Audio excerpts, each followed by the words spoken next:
Hello, one and all, and welcome back to another episode of The Demons Made Me Do It. So, you may have noticed there's a new cosplay. I wasn't supposed to wear that. I was supposed to wear Ysera to Comic Con. And funny story, I had a 2-day long migraine, and I have not had one of those in like 6 or 7 years. And I came out of this migraine with this like overwhelming sense of I can make a cosplay for a convention in 20 days and compete in it. 6 days in, I redesigned my entire outfit and I started from scratch. So, welcome to me making and patterning everything for a handmade Night Bloom cosplay in 14 days. It's going to be chaos, but you're just going to have to bear with me on it. So, as one does in the fit of post migraine, you start just researching random crap. And so I fell down the rabbit hole of Winx Club once again. I had a piece of art that I had discovered and had originally created a design with and then scrapped because it involved too much sewing and I didn't want to sew because I hate sewing. So I went down the whole rabbit hole of what if I did Bloom as a dragon. But I didn't really find anything that super like grabbed me with that. I have seen people do their own interpretations of this, and I think it's really cool, but I didn't want to like mimic them because I didn't want to like take their idea. You know what I mean? So then I kept going down the rabbit hole of fan art and original designs and art from the show and like really trying to figure out what was it about Bloom that I wanted to cosplay because I've always been a fan of Winx Club and I've always wanted to do a more elaborate Winx Club cosplay than just like original outfit. And I stumbled across this piece of art by I think it's Lise on DeviantArt. And so I took a lot of inspiration from this piece, as you'll see as I build and designed my own original design that is heavily, heavily inspired by this piece of Night Bloom art by Lise. I highly recommend go and look at some of their other work. It's really pretty. And now I'm going to tell you how I actually made my cosplay.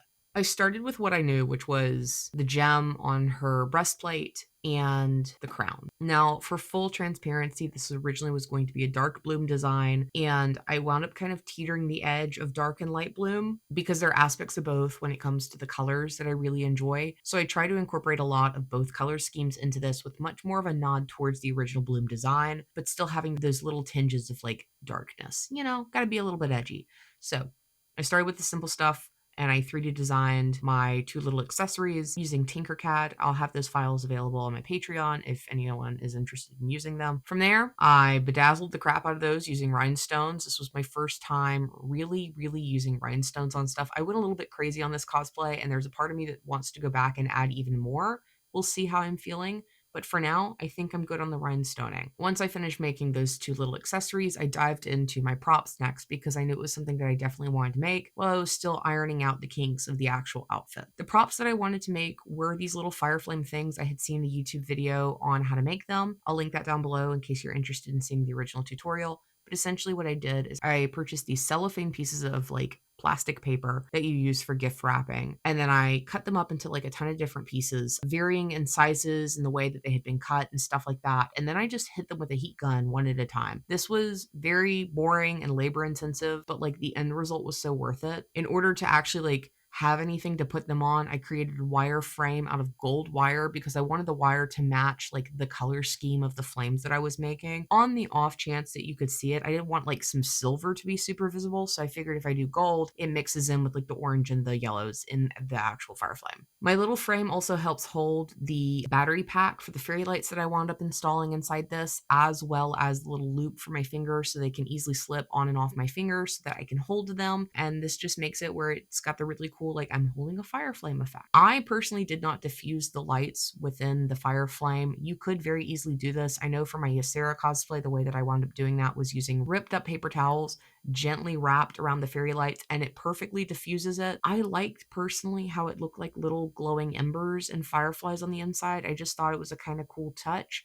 So that's why I left it. You can choose whatever makes you happy. From there, I had finally figured out exactly what I was going to do, and I began by making all of my undergarments. So for this, essentially, the main thing was the tabard-like coat thing with the little flap in the front. And so what I wound up doing with this is I just took an old tank top that I had laying around and I laid it out and traced it because I wanted something that was very loose fitting, but that I could adjust the front part so it could be cinched. Originally, the plan was to make it where it would lace up in the front, and I wound up not doing that, and I'll get to that later. later, but it's a very, very easy pattern to use. I'll again add this on Patreon for anyone who's interested, but basically it's just a very simple like back piece with two side pieces, and you just kind of stitch that all together, and then you can choose how much you want to either cut off or add on the front to either fully close it or have it where it's opened, or however you want to do it. I personally made it more of like a crop top design because of the style of breastplate that I had going underneath it. I didn't want the top of the shirt to be poking out a ton because I wanted that underneath the breastplate.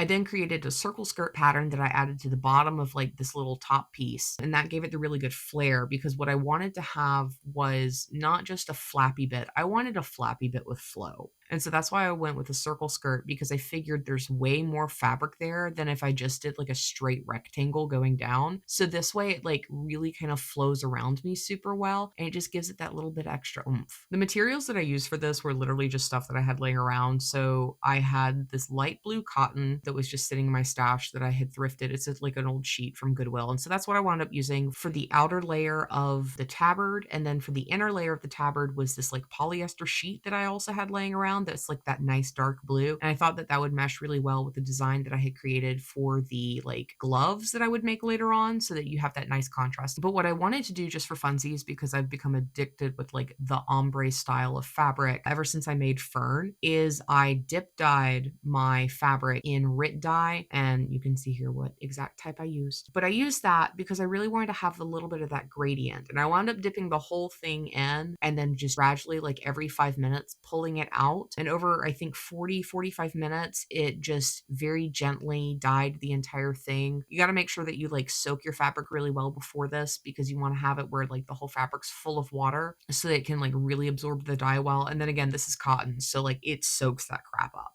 Just though, for full transparency, the lining was not attached to this when I dyed this. I attached the lining afterwards because I wanted to make sure that the cotton got fully dyed, and that I didn't want any gradient on the lining at all, because I wanted that to just be simple. It's just dark blue. That's all it is. There's nothing fancy. Once I was done with that, I had some bias tape that was lying around left over from some projects, and I used that to go around the entire edge and kind of clean it all up. I think it's a really nice little extra detail. It's nothing fancy. And then from there, I made my little flappy bit, which is literally just, I think, a 15-inch rectangle by 20 inches, something like that. Used more of this bias tape that I'd had laying around. I got this fancy little lace trim from the fabric store, and I just hand stitched that on. But once the tunic was done and I attached the little front flap, it's not permanently attached at all. It literally is just safety pinned in place for right now until I can figure out how I want to do snaps. I had this little leftover gold clasp from when I made my Coronabeth cosplay for like the back of her shirt. And so I used that for the top of Bloom's like tunic to like hold it closed. And I think it just adds a little extra. Will anyone ever see it? No, but I like it. And I know that it's there and it makes me happy. And I guess you now know too. From there, I went ahead and made my arm wraps, which are using the pattern that I created for Ranger Fern. I had all of this velvet that has been laying around because my mom likes to go thrifting. And so she found this like really old, janky looking blue velvet dress.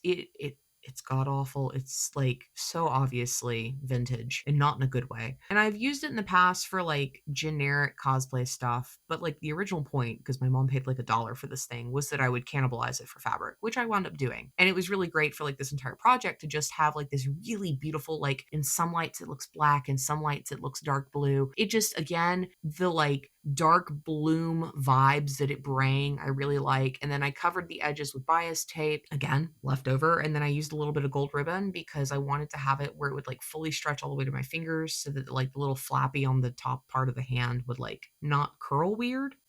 From there, I started working on all of my armor. Almost everything was entirely patterned by me based on patterns that I have already been creating for my Dragonstalker cosplay, which fingers crossed will be done within the next couple of months, or with stuff that I had laying around from like other projects I've made years ago. So I took a lot of those like patterns and I adjusted them a ton for this cosplay in particular. The boot pattern themselves are the Night Peach boot pattern from Kimpatsu Cosplay. Y'all know how much I love this pattern. So like, of course it has to be incorporated. I just used 4mm EVA foam for all of this. And then I was like, wait a second, I don't want to sit here and hand Dremel all of this because I know I'll do it. And no, we're not doing this. So I used all the bevels, and now I don't have any bevels anymore, but I think it looks really good. From there, I attempted to make the armor have a dark blue metallic look, and I used this dark blue metallic plaid paint that I had picked up. And then for some reason, it just like would not paint. Like it just kept looking silver. And so I added like a smidge of silver into it because the Deco Art silver paint, I don't know what's in that, but like it covers everything in a single layer.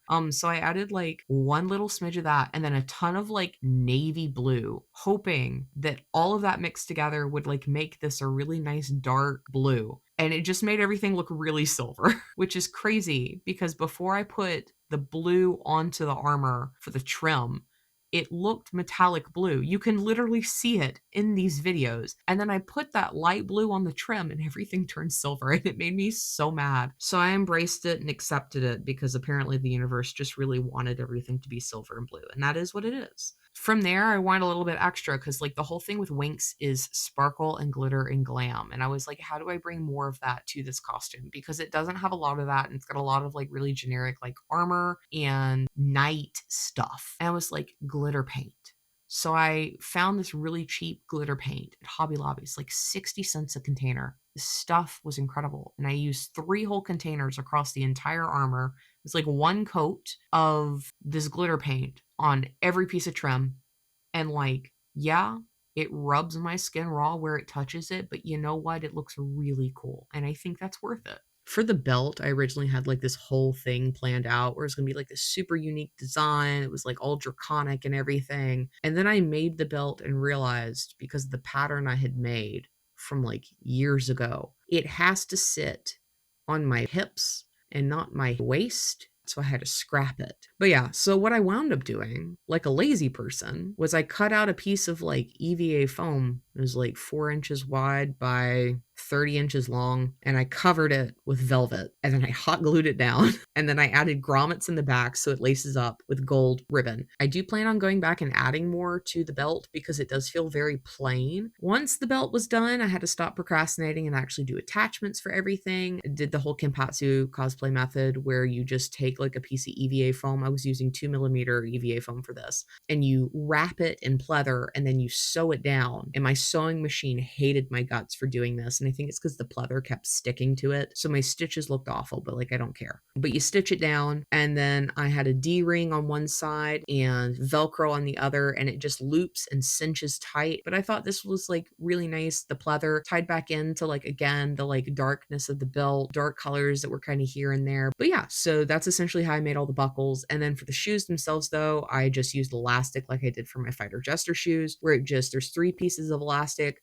that goes under the shoe, in between the heel and the back of the shoe, and then around the very back of the shoe. And so this holds it in place really well. I just put the armor on top of my shoe and then I slip my foot into the shoe and it's perfect. Once basically all of this was done, I went ahead and I added my gem onto my breastplate, and I think it looks really pretty and sparkly. And then from there, I was like, ooh, my seam lines are a little gnarly. What do I need to do with those? You know what I had? A ton of rhinestones. So I covered all of my seams with rhinestones. And honestly, I think it looks really cool because while it makes everyone look at the seams, it's like just such a cool little extra detail. And it's simple and it just makes me happy. For the attachments on the back of the breastplate, I did what I've been doing a lot lately, which is I take 2mm EVA foam. I measure it out about 3 inches or 4 inches, depending on how much of a gap there is between like the back of the EVA foam armor. And then I sandwich it between a fabric that I think matches the armor that I'm making really well. Doesn't have to be a perfect color match or anything, but something that matches the aesthetic. And then once that's done, I have these 2 different pieces and I just go down the entire piece on one side and add a ton of eyelets, hot glue it to the inside of my armor. And it's, I feel like a really cool way to have like an extra detail for attachment, especially for the back of your armor, because most people, unless you're wearing a cape, are going to see the back of your armor. And so this is a really cool way to have like almost a little bit of a showstop piece in the back without it being a ton of work. And I don't know, maybe it's just me. I think a laced breastplate just has a certain little je ne sais quoi to it. It's just got a little bit of something.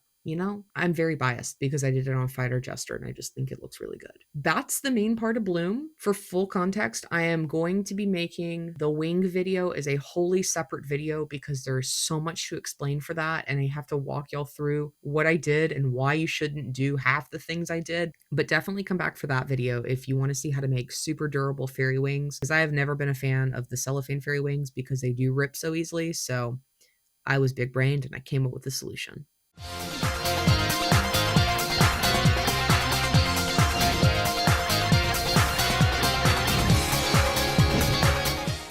Thanks so much for watching. As always, if you have any questions, please leave them down below in the comments. Little boy really wants to be in this video right now, and he won't go away, so yes. All the patterns for Night Bloom will become available on Patreon as soon as I have a chance to digitize them. That does take me a little bit. If you know, you know. But yeah, thanks so much for watching, and I hope you all have a great day, and I will see you all next time.